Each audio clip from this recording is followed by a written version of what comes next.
Hello everyone, welcome back to my YouTube channel. Myself Prakash Singh Thapa. आज म यहाँहरु समक्ष एउटा निकै सशक्त एवं गहन विषयवस्तु लिएर पुनः उपस्थित भएको छु र त्यो विषयवस्तु रहेको छ टोटल एक्सन।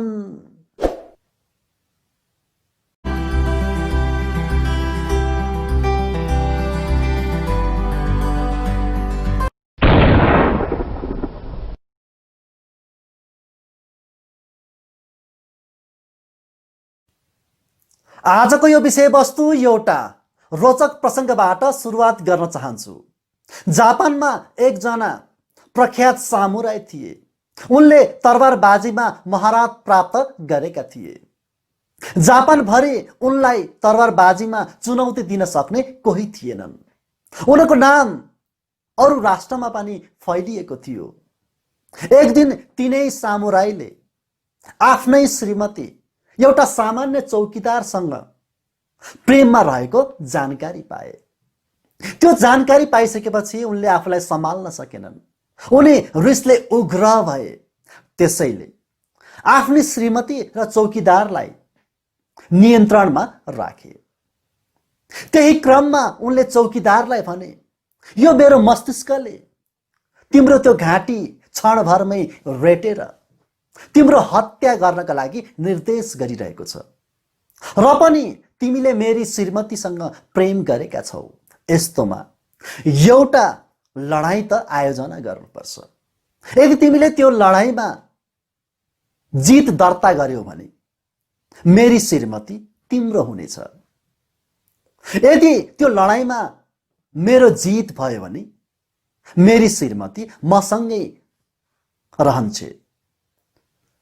यो हालको प्रस्ताव सुनिसकेपछि चौकीदारले भने, तपाई किन यो हालको खेल खेल्न चाहनुहुन्छ? यदि तपाईले चाहनुहुन्छ भने तपाई मेरो घाँटी सजिलै रेट्न सक्नुहुन्छ। त्यो खेलको कुनै आवश्यकतै छैन। यदि मैले त्यो लडाईँमा सहभागी जनाए भने पनि तपाईले यो मेरो घाँटी सजिलै रेट्न सक्नुहुन्छ। तपाई किन मलाई त्यो हालको अवसर दिएर मलाई दयाको पात्रको रूपमा चित्रित गर्नुहुन्छ? तपाईले मेरो किन मजाक उडाउनुहुन्छ? त्यसपछि सामुराईले भने, मेरो आफ्नै नाम छ, मेरो इज्जत छ।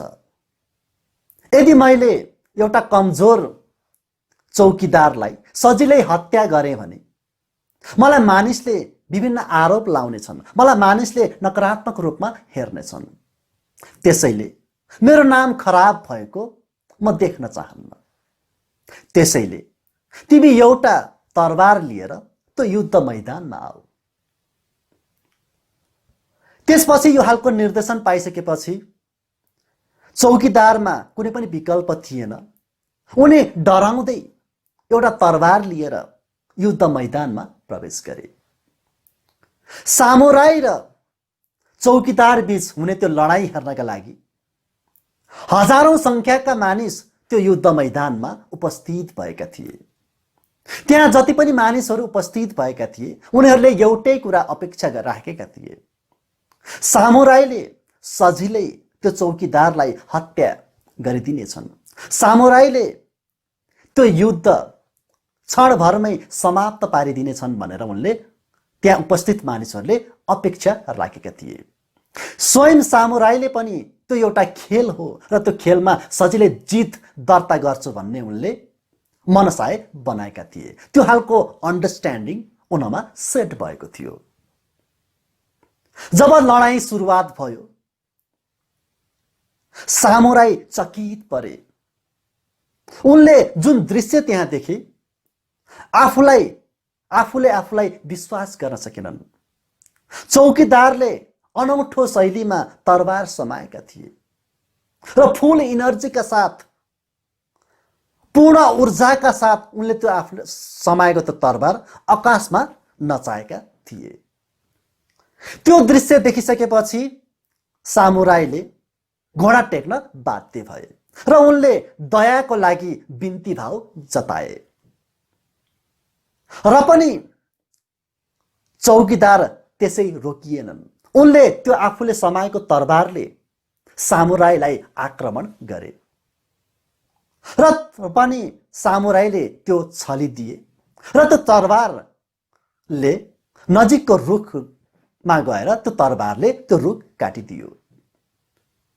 त्यसपछि मात्र चौकीदारमा त उत्पन्न भएको त्यो ऊर्जा, त उत्पन्न भएको त्यो रिस अलिकति कम भयो। त्यसपछि सामुराईले चौकीदारलाई प्रश्न गरे, तिमीलाई के भयो? तिमीलाई त तरबार चलाउन आउँदैन थियो, तिमीलाई यो हालको ऊर्जा कहाँबाट आयो? त्यसपछि चौकीदारले भने, मृत्यु मेरो लागि निश्चित थियो। यस्तो परिस्थितिमा मैले एउटै चिज मात्र गर्न सक्थेँ, मसँग रहेको त्यो तरबारलाई पूर्ण रूपमा चलाउनु नै थियो। त्यही भएर मैले यो तरबार पूर्ण रूपमा चलाएको हुँ।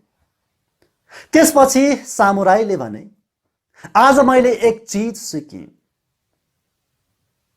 महान कौशल त्यति बेला मात्र हामीले प्राप्त गर्छौं यदि हामीले कुनै पनि कार्य पूर्ण रूपमा गर्यौं भने मात्र हामीले महान कौशल प्राप्त गर्छौं। मैले तरबारबाजीमा महान कौशल प्राप्त गरेको थिएँ र पनि म पूर्ण थिइनँ। मैले विभिन्न कौशल हासिल गरेको थिएँ र पनि म पूर्ण थिइनँ। मैले यो तरबारबाजीलाई एउटा कलाको रूपमा मात्र लिएको थिएँ। यो तरबारबाजीमा मैले आफूलाई जहिले पनि अलग एन्टिटीको रूपमा प्रस्तुत गरेँ। कसरी हुन्छ त्यो तरबारबाजीमा आफूलाई कसरी सुरक्षित राख्ने भन्ने कुरामा म बढी केन्द्रित थिएँ। त्यसपछि चौकीदारले भने, त्यो लडाईँमा मेरो एउटै उद्देश्य थियो,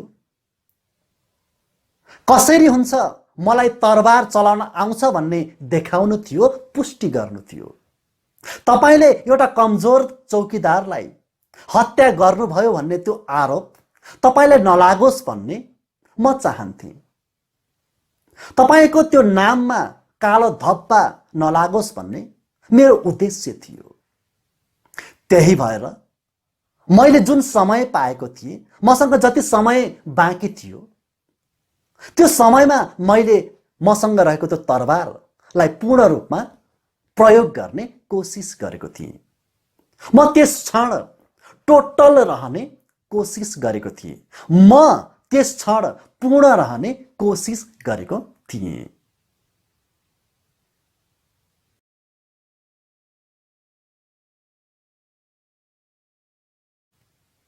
यहाँहरूले अगाडिको प्रेरक प्रसङ्गबाट टोटल एक्सनको मिनिङ पाइसक्नु भएको छ, मेन एसेन्स पाइसक्नु भएको छ। अब म यहाँहरूलाई टोटल एक्सनको बारेमा थप व्याख्या गर्न चाहन्छु।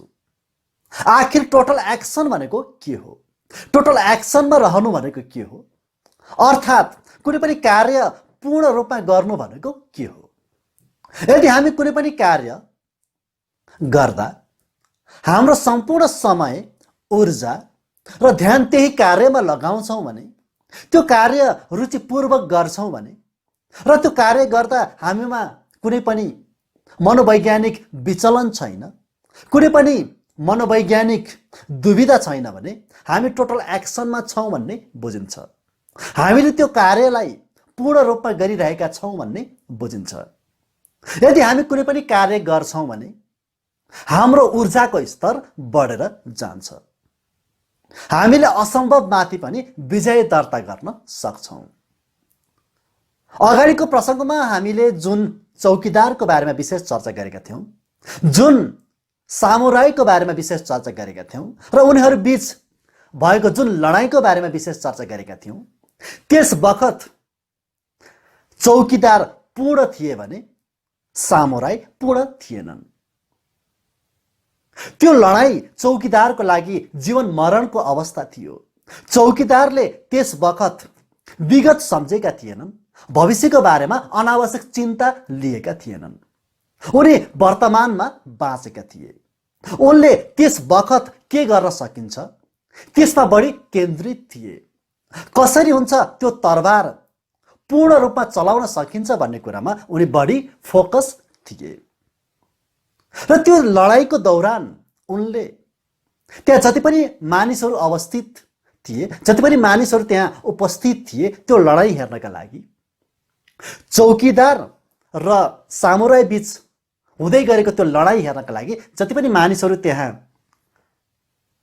दर्शकको रूपमा उपस्थित थिए, उनले त्यो दर्शकबाट जति पनि आवाज त्यहाँ निस्केको थियो त्यो सम्पूर्ण कुरा उनले बोलिदिएका थिए। यति मात्र होइन, त्यो लडाईँको दौरान उनको हात कसरी चलेको छ, उनले तरबार कसरी चलाइरहेका छन्, ती सम्पूर्ण कुरा पनि उनले बोलिसकेका थिए। भनाइको तात्पर्य उनी त्यो तरबार चलाउने कार्यमा पूर्ण रूपमा उपस्थित भइसकेका थिए। तर यतापट्टि सामुराई भने उनले त्यो तरबार चलाउने कार्यलाई एक कलाको रूपमा लिएका थिए। जस्ट उनले त्यसलाई एउटा खेलको रूपमा लिएका थिए। त्यही भएर चौकीदारले तरबारबाजीमा महारत प्राप्त सामुराईलाई पनि घोडा टेकाउन सफल भएका थिए। त्यसैगरी यदि हामी कुनै पनि कार्यमा पूर्ण हुन सक्दैनौँ भने, यदि हामी टोटल एक्सनमा जान सक्दैनौँ भने हाम्रो ऊर्जाको स्तर घटेर जान्छ। यो कुरा म यहाँहरूलाई एउटा सादृश्यबाट स्पष्ट बनाउन चाहन्छु। मानौ तपाईँ अहिले एउटा घर निर्माण गर्न जाँदै हुनुहुन्छ। तपाईले त्यो घर निर्माणको लागि एउटा हातले इट्टा थप्नुभयो, तर अब अर्को हातले त्यही इट्टा हटाउनु भयो भने तपाईको समय सकिन्छ, तपाईको ऊर्जा सकिन्छ र पनि तपाईको त्यो घर निर्माण भने हुँदैन। त्यही भएर यदि हामी कुनै पनि कार्य गर्छौं भने त्यो कार्य मन लगाएर गर्ने गरौँ। त्यो कार्य गर्दा हाम्रो यो सम्पूर्ण ध्यान त्यही कार्यमा केन्द्रित गरौँ। त्यो कार्य गर्दा मनोवैज्ञानिक दुविधा सिर्जना नगरौँ।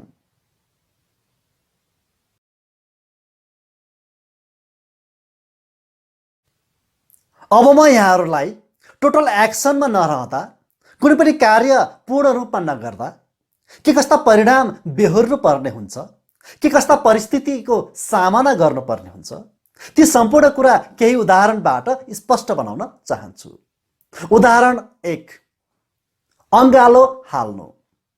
यदि हामी कुनै पनि नयाँ व्यक्तिलाई पहिलो पटक भेट्दैछौँ भने हामीले गर्ने भनेको कि हात मिलाउने हो, कि सलाम गर्ने हो, कि अङ्गालो हाल्नु हो। मानौ तपाईँ कुनै एउटा नयाँ व्यक्तिलाई भेट्न जाँदै हुनुहुन्छ र तपाईँले अङ्गालो हाल्नुभयो, किनकि तपाईँ अङ्गालो हाल्नुलाई बढी प्राथमिकता दिनुहुन्छ।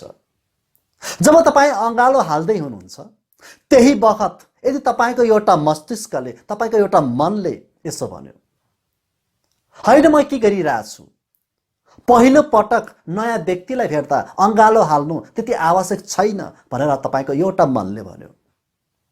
त्यही बेला अब तपाईँको अर्को मनले यस्तो भन्न सक्छ, होइन मैले यो व्यक्तिलाई अङ्गालो हाल्नु आवश्यक छ, अङ्गालो हाल्नु निकै महत्त्वपूर्ण हो हाम्रो सम्बन्धलाई अगाडि बढाउनको लागि। अङ्गालो हालियो भने हामी दुवैले सहज महसुस गर्छौँ, हामी दुवैले आनन्द प्राप्त गर्छौँ। यो हालको कुरा अब तपाईँको अर्को मनले भन्यो। यसो भन्नुको मतलब के हो भने तपाईले त्यो अङ्गालो हाल्दा एक मनले त्यो व्यक्तिलाई एक्सेप्ट गरिरहेको छ अथवा स्वीकृत गरिरहेको छ र अर्को मनले त्यही व्यक्तिलाई अस्वीकृत गरिरहेको छ, अर्थात् रिजेक्ट गरिरहेको छ। भनाइको मतलब तपाईले एक पटकमा दुईवटा कार्य गरिरहनु भएको छ, जसकारण तपाईको त्यो ऊर्जा घटेर जान्छ। यदि तपाईले त्यस व्यक्तिलाई अङ्गालो हाल्दा कुनै पनि सोच ल्याउनु भएन भने त्यस क्षण तपाईले ओपन हार्टेडली त्यो व्यक्तिलाई अङ्गालो हाल्नु भयो भने, पोजिटिभ इन्टेन्सन सहित तपाईले अङ्गालो हाल्नु भयो भने तपाईको ऊर्जा घट्दैन, झन् तपाईको ऊर्जा थप बढेर जान्छ। तपाईले अतिरिक्त सुखानुभूति अनुभूत गर्नुहुन्छ। उदाहरण 2, अफिसियल वर्क। मानव तपाईँ कुनै एउटा संस्थामा कार्यरत हुनुहुन्छ। कुनै पनि संस्थामा कार्यरत भइसकेपछि निश्चित जिम्मेवारी सम्पन्न गर्नुपर्ने हुन्छ। मानव तपाईलाई त्यो संस्थामा हरेक दिन नयाँ नयाँ जिम्मेवारी दिइन्छ। मानव तपाईले त्यो जिम्मेवारी रुचिपूर्वक गर्नु भएन। त्यो जिम्मेवारी सम्पन्न गर्ने क्रममा आफ्नो सम्पूर्ण समय, ऊर्जा र ध्यान केन्द्रित गराउनु भएन भने अब के होला? अब तपाईँ अफिसबाट घर फर्कने क्रममा रिफ्रेस्ड हुन सक्नुहुन्न, एनर्जाइज्ड फिल गर्न सक्नुहुन्न। यति मात्र होइन, तपाईँ सन्तुष्ट पनि हुन सक्नुहुन्न। मानव तपाईँ जुन संस्थामा कार्यरत हुनुहुन्छ त्यही संस्थामा कार्यरत अर्को एकजना सहकर्मी जो तपाईँले जस्तै काम गर्छ, तपाईँकै प्रकृतिको काम गर्छ, तर तपाईँको काम गर्ने शैली भन्दा त्यो सहकर्मीको काम गर्ने शैली निकै फरक छ भने अब के होला?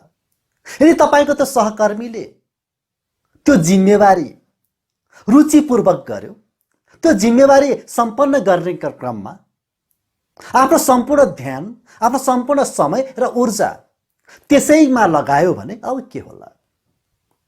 तपाईको त्यो सहकर्मीले जुन अनुभूति प्राप्त गर्छ त्यो अनुभूति तपाईको अनुभूति भन्दा निकै फरक हुन्छ। तपाईको सहकर्मी अफिसबाट घर फर्कने क्रममा उनले आफूलाई निकै एनर्जाइज्ड फिल गर्छ, निकै रिफ्रेस्ड फिल गर्छ र सँगसँगै आफू त्यो काममा निकै सन्तुष्ट भएको पनि अनुभूत गर्छ। त्यसैले कुनै पनि कार्य गर्दा मन लगाएर कार्य गर्ने गरौँ। कुनै पनि कार्यमा संलग्न हुँदा आफ्नो सम्पूर्ण ध्यान त्यसैमै केन्द्रित गरौँ, आफ्नो सम्पूर्ण ऊर्जा त्यसैमा केन्द्रित गर्ने गरौँ। भनाइको मतलब कुनै पनि कार्य पूर्ण रूपमा गर्ने कोसिस गरौँ। उदाहरण 3, नुहाउने शैली। मानव तपाईँ नुहाउनका लागि वासरुमभित्र प्रवेश गर्नुभयो। अब तपाईँ नुहाउने क्रममा अफिसको काम सम्झन थाल्नुभयो, अफिसमा कार्यरत अरू विषाक्त सहकर्मीको बारेमा सोच्न थाल्नुभयो र अफिसबाट घर फर्कदा आफूले फेस गर्नुपर्ने बाटोको त्यो ट्राफिक जाम सम्झनुभयो भने अब तपाईँको त्यो नुहाउने कार्य प्रभावकारी हुन सक्दैन। शरीरमा पानी खनाउने काम मात्र हुन्छ। तर तपाईँ नुहाउने क्रममा केही नसोचिकन केवल नुहाउने कार्यमा मात्र बढी केन्द्रित हुनुहुन्छ भने तपाईको शरीर सफा हुन्छ नै, सँगसँगै तपाईको आत्मा पनि सफा हुन्छ। त्यसैले नुहाउने कार्यलाई पनि टोटल एक्सनको रूपमा सम्पन्न गर्ने कोसिस गरौँ। उदाहरण 4, खाना खाने शैली। मानव तपाईँ खाना खानको लागि डाइनिङ टेबल अगाडि हुनुहुन्छ। मानव तपाईलाई तपाईकी श्रीमतीले खाना ल्याएर दिनुभयो। अब तपाईँ खान थाल्नुहुन्छ। मानव तपाईको एउटा नकारात्मक बानी छ, खाँदा पनि मोबाइल हेर्नुपर्ने। मानव तपाईँ युट्युब हेर्दै खान थाल्नुभयो भने अब के होला? तपाईको त्यो खाने कार्य पूर्ण हुन सक्दैन। न तपाईले युट्युबबाट मनोरञ्जन लिन सक्नुहुन्छ, न तपाईँ खानाको स्वाद लिन सक्नुहुन्छ। यदि तपाईलाई श्रीमतीले सोध्नुभयो, बुढा आजको खाना कस्तो छ, मिठो छ या छैन, त्यो हालको प्रश्न तपाईकी श्रीमतीले गर्नुभयो भने अब तपाईसँग कुनै पनि उत्तर हुँदैन, किनकि तपाईँ खाने बेला तपाईँ मोबाइलमै बढी व्यस्त हुनुहुन्थ्यो। तपाईलाई कुनै पनि त्यो खानाको स्वादै थाहा हुँदैन। त्यसपछि तपाईकी श्रीमतीलाई के अनुभूत हुन्छ भने मेरो श्रीमान जहिले पनि मोबाइलमै व्यस्त हुनुहुन्छ, मेरो श्रीमानलाई खाना खाँदा पनि फुर्सद हुँदैन, मैले यति धेरै मेहनत गरेर श्रीमानको लागि भनेर यति धेरै मिठो खाना बनाएको छु र पनि मेरो श्रीमानले त्यो हालको कम्प्लिमेन्ट दिनुहुन्न, मेरो प्रशंसा गर्नुहुन्न, मेरो कुकिङ स्किललाई लिएर उहाँले सकारात्मक प्रतिक्रिया दिनुहुन्न भनेर त्यो हालको गुनासो तपाईकी श्रीमतीमा विकास भइसकेको हुन्छ। जसकारण अब श्रीमान र श्रीमती बीच मनमुटाव पैदा हुन सक्छ, जसकारण तपाईहरू बीच अब त्यो सम्बन्ध प्रगाढ हुन सक्दैन। त्यही भएर खाना खाने शैलीलाई पनि, खाना खाने प्रक्रियालाई पनि, त्यो कार्यलाई पनि पूर्ण रूपमा सम्पन्न गर्ने कोसिस गरौँ। भनाइको अर्थ खाना खाने कार्यलाई पनि टोटल एक्सनको रूपमा सम्पन्न गरौँ। 5. सुताई। स्वास्थ्यका लागि सुताई निकै महत्त्वपूर्ण छ। स्वस्थ रहनका लागि हामी कम्तीमा पनि 8 घण्टा सुत्नुपर्ने हुन्छ। मानव तपाईँ सुत्नका लागि बेलुकी पख आफ्नो कोठामा हुनुहुन्छ, तपाईँ बिस्तारामा सुतिरहनु भएको छ, तर तपाईँ सुत्ने बेला तपाईँले मोबाइल हेर्न थाल्नुभयो, तपाईँले आफ्नो विगत सम्झन थाल्नुभयो, तपाईँ अब आफ्नो भविष्यको बारेमा अनावश्यक चिन्तित हुन थाल्नुभयो भने तपाईँको सुताइ अब पूर्ण हुन सक्दैन। तपाईँले त्यस बखत साइड परिवर्तन गर्ने काम मात्र गर्नुहुन्छ, जसकारण तपाईँ भोलिपल्ट बिहान उठ्दा तपाईँको त्यो स्वास्थ्यमा नकारात्मक असर परिसकेको हुन्छ। सुत्नु भनेको आरामको लागि हो, सुत्नु भनेको शारीरिक थकान मेटाउनको लागि हो, तर तपाईँ भोलिपल्ट बिहान उठ्दा तपाईँको शारीरिक थकान कम हुने होइन, झन् बढेर जान्छ। कतिपय अवस्थामा तपाईँको त्यो मुड खराब भइसकेको हुन्छ। त्यसैले सुताइलाई टोटल एक्सनको रूपमा सम्पन्न गर्ने कोसिस गरौँ, अर्थात् सुताइलाई पनि पूर्ण रूपमा सम्पन्न गर्ने कोसिस गरौँ।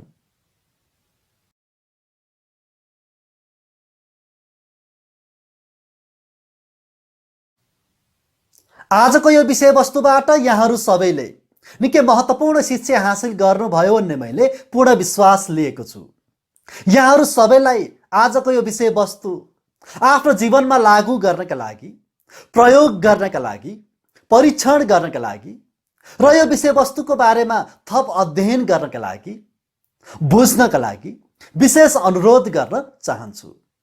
र त्यसपछि यहाँहरूले के कस्ता अनुभूति प्राप्त गर्नुहुन्छ, के कस्ता परिणाम प्राप्त गर्नुहुन्छ, ती सम्पूर्ण कुरा तलको कमेन्ट बक्समा गएर व्यक्त गर्नुहोला। यदि यहाँहरूलाई आजको यो भिडियो निकै मन परेको छ भने, यो भिडियो धेरैभन्दा धेरै मानिस माझ पुग्नुपर्छ भन्ने आवश्यकता महसुस गर्नुभएको छ भने कृपया यो भिडियोलाई लाइक गर्नुहोला। आफ्नो सामाजिक सञ्जालमा अत्याधिक रूपमा शेयर पनि गर्नुहोला। त्यसैगरी यो मेरो युट्युब च्यानललाई सब्स्क्राइब पनि गर्नुहोला। यही भन्दै आज म यहाँहरूबाट बिदा हुन चाहन्छु। See you in the next motivational video. Thank you.